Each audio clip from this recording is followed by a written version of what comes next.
Looks terrible. Yeah, well, it's not right. So welcome to DOCWOB TV. This is another episode, whatever number. New Suzuki project. How cool is this? So when I was in the States last month, I got the final pieces to build this bike that I've been collecting parts for quite a while. In my opinion, it's one of the prettiest bikes. It's 2000 Travis Pastrana 125. She's all there. It's the proper thing. Let me show you some of the parts. We were supposed to have assembled this into a rolling chassis today, but unfortunately the frame's come back from the powder coat as the wrong shade of yellow, so it's got to go back, be stripped and be redone. So that's annoyed me a bit, but these things happen when you're building bikes. Not everything goes to plan, but some of the parts we got are off the charts trick, so let me show you.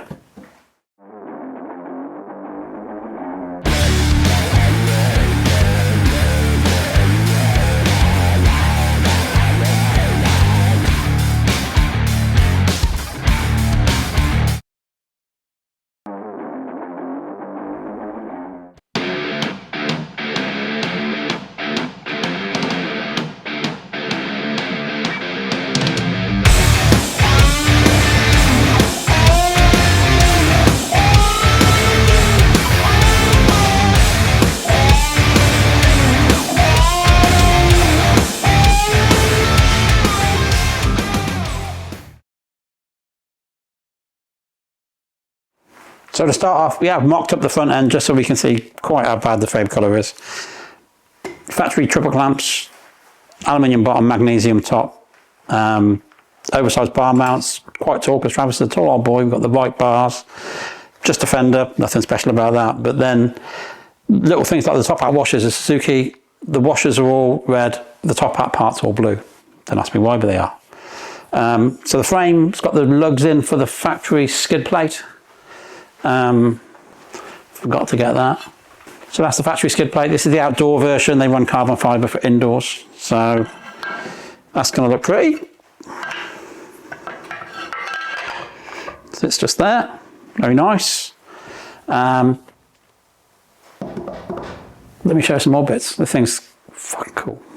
Engineers over here. Where's my coffee anyway? I thought you would be coming. No. You happy with it there? Okay, so another big part of the factory bikes, I'll show you the motor in a minute. The factory 49mm shower fork, very, very special. Carbon guards, still got the original stickers on. They're going to have RG3 shower stickers on them.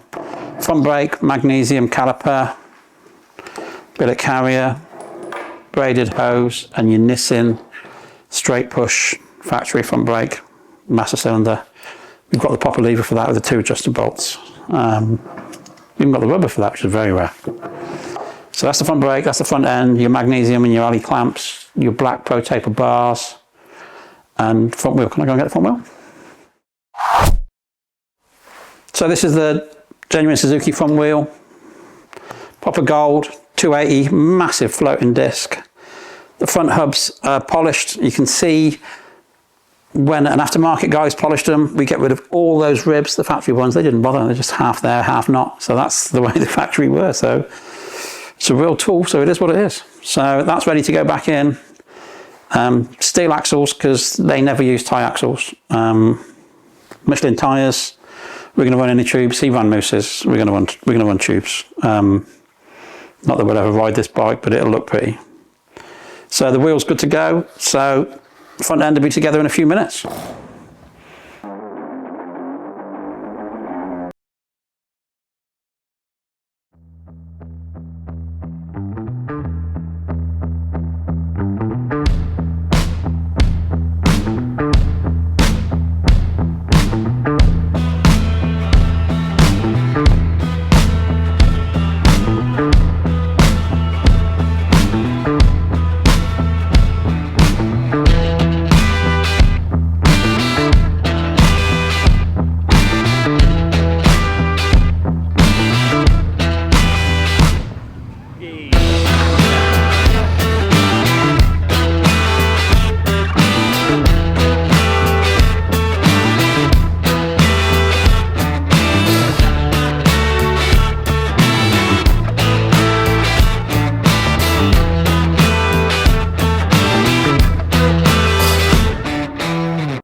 they are all bitsers. So moving to the back end, start off with your factory shock. Brand new, never got used. 18mm gold time nitrate shock, all billet clevis. Very nice.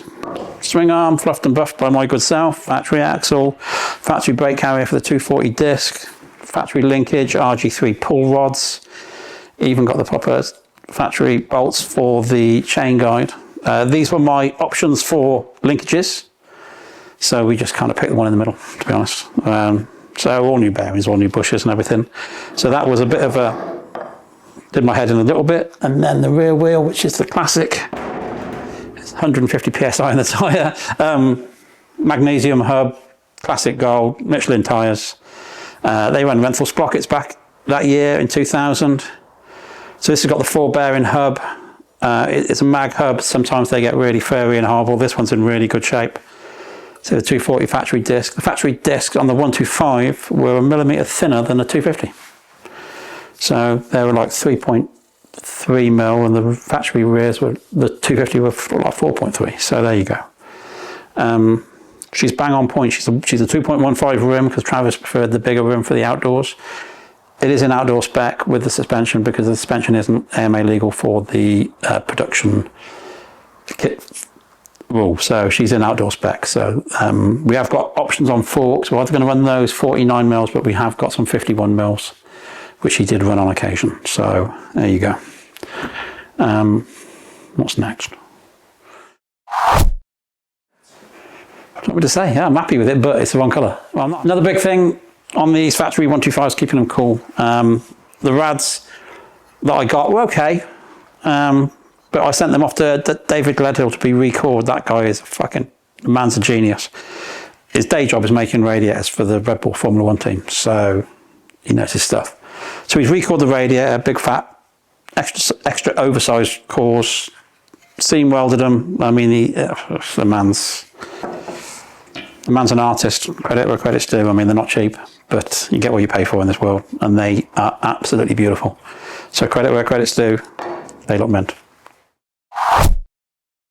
So now we're really getting into the bones of a 125 factory bike. Now, people say, why is the bike so fast? There's not one thing, believe me. It's 20 or 30 things that give you 0.2 of a horsepower, 0.3 of a horsepower. So they all add up to give you like a 10 horsepower gain over a production bike.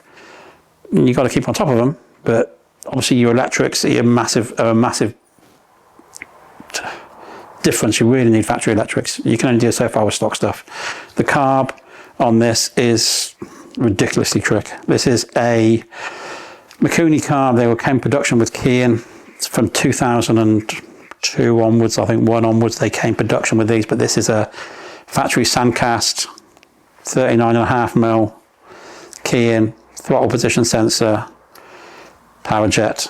These just weren't anywhere near, and you see there's no, on this bike there's no choke because they need to get the carb as close to the reed block as possible to give you the throttle response. So it's all been machined out around here. But like I say, it's a sandcast. I'm not sure if it's mag or aluminium body. Oh, it's trick. This thing will sound disgusting. Electrics, these are trick. So your flywheel, visibly different to production. Stator, very nice, all brand new. Into your wiring loom, now your ECU is your brains of the whole job. That sits in the airbox. These are the plugs. That one plug is for your mapping. These two are power jet and your throttle position sensor. More mapping plugs. An earth. What's that? That, my friends, is an aerial. This is 2000 mine. So that is an aerial. So there's your part number, there's your factory part numbers. I wasn't aware of this, so I can find out what that did or what they did with it, but I'm telling you now, I ain't never seen that before. So again, heart of the motor is your crank, your piston, your cylinder. A lot of work goes into these, fairly small gains to be honest, because the production stuff ain't too bad now. But again, half a horsepower here, 3/4 of a horsepower there, 1/3 of a horsepower there. So factory crank, weighted differently. Brand new, don't know. Nice. Don't know what it does. Different pistons. Got the part number for them, but it don't show up on a part number website, so don't know what they are. Factory cylinder, complete with power valves. This is number XM1. Now I've got XM and XM1 to pick from, so I figured XM1's the later version, so it's probably better. But what is uber cool, you can always tell with factory porting these transfers, if they're sharp, your man doesn't know what he's doing. Because if you ever see a cylinder on a flow bench, if you knife edge these transfers, what we all used to do, the gas hits them, splits, hits the outside wall and goes all to shit. So if you have a rounded edge on these transfers, the gas hits them, a little bit of turbulence, goes in quicker. If you can tell if somebody's done that, if they know what they're talking about or not. But for me, the coolest thing about this is the head. Now the head looks like a production Suzuki head. You're sure it's not because it's a factory one. But this has adjustable squish. I never seen that before. I didn't realise they had it. Certainly didn't have it while I was there. That's a fucking trick. So you could change it without it looking like a billet VHM thing or whatever. Very cool.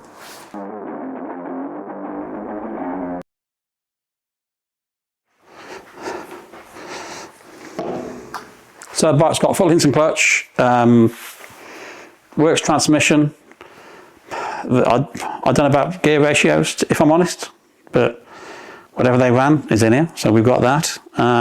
Ever so trick, works gear selector drum, all drilled for lightness and I'm sure oil. Titanium nitrate coated shift spools, so that all looks very cool. Another thing which is a bit unnecessary, which is so trick, carbon outer cover. DSP made those, Travis won those, but this sandcast mag clutch ignition cases. Now these were mag anyway on production bike, so why a sandcast mag one for the works bike? Who knows, maybe it holds a little bit more oil, maybe there's a bit more room around the clutch to give it a little bit more oil around the clutch. There's a reason for it and I don't know what the reason is, but I can find out. But that's trick. Very cool. So this thing's going to be, like I say, next time we film, it will at least be on its feet. It should have been on its feet today. I've done the subframe. Let me show you the silencers. The hole in the end of that fucker for 125. I know people talk about factory Honda this, in fact, trust me, a factory Suzuki is as trick as anything. And they work so good, they're so fast. I mean, I was talking with Carmichael last weekend when I saw him, and he was saying to me, that bike of yours sounded so different. So, and that's why they protested us, because they thought it was an overboard, but it just wasn't. It was just good. So we spent a lot of time getting it right. So that's the silencer we're going to run, I think. Look at the size of the end bore on that bad boy. These are the silencers that I got to pick from, so I don't know which. It'll just be different settings, outdoors, indoors. That one I think is cool, so that's the one we're going to run. The pipe looks horrible right now, but this is a full-on cone bills pipe. Not like the cone lookalike ones they do, which is a stamp pipe with weld on it. This is a cone bills, handmade by Jeff at Bills Pipes. You ain't never going to buy one of those. It needs a good clean and all the welds putting back on, but that will look stunning. And the way it sits on the bike's really cool. So that's a proper outdoor bills pipe. Like I say, the subframe's ready to go. It's all cleaned up, waiting for some stickers. I've got some stickers from back in the day, but they ain't going to stick, are they? So I'm going to have to get some new ones made, I think. So if I can get the frame done the right colour now, we'll have this thing up on its feet. But I'm really excited about this one. I don't get excited about it much. So I'm hoping we can have it on display at Foxhill, which is August bank holiday. Just so you guys can have a little look at it. It's not priority, obviously the Yamaha's a priority, but if this one gets done, it gets done. So I'm hoping we can be done with the Yams by late June. That gives me July and August to tinker with this thing. So it's all here. It's not much outstanding, so we should be able to get it on display there. If nothing else, maybe we can fire it up and listen to a bark. I wish we could get Travis to the race. I have spoke to him about it, so it's not off the cards. It's just a matter of when his schedule suits, same as Ricky. So that's it for this one. So if you want to like and subscribe, that's great. Make sure you check out the events, VMXdN Foxhill and Farley Castle, Vets Motocross. All this stuff that we make, which is off the back of all these trick bikes. We do copy the good stuff and we do sell it. That's all on DOCWOB.com. So We're working now to load the website with all the parts we make. The eBay store is going to be the used X-Race team kind of stock that's we got 1 or 2 of and they're gone. The website is going to be the products we make. There's some new mechanics gloves coming which are really cool, and there's a new line of graphics we're importing that's going to be here probably the next time we film. So big things on the horizon. We're getting busy, and summertime's hard work around here at the moment, but it is what it is. We'll be all right. Anyway, so I'll see you there.